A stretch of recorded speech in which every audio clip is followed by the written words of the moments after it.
we're talking obviously about how you can influence buyers at the moment. I mean, how has buying behavior changed them?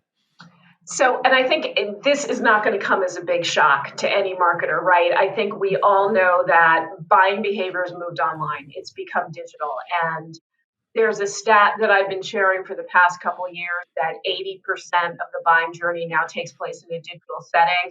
I heard a couple of weeks ago that that number is now up to 93%. So I have to change all my decks.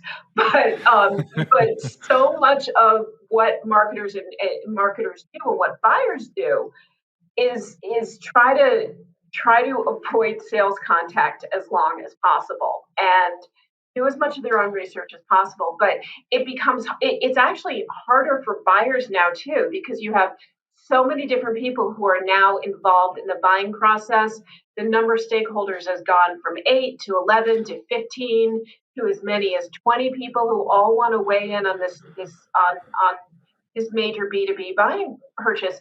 And with less sales contact and less ability for all of those stakeholders to be able to make sense of the information that they're receiving, the burden really falls on marketers to be the storytellers, to be the translators, to be the ones who make sense of all of that information for the buyers.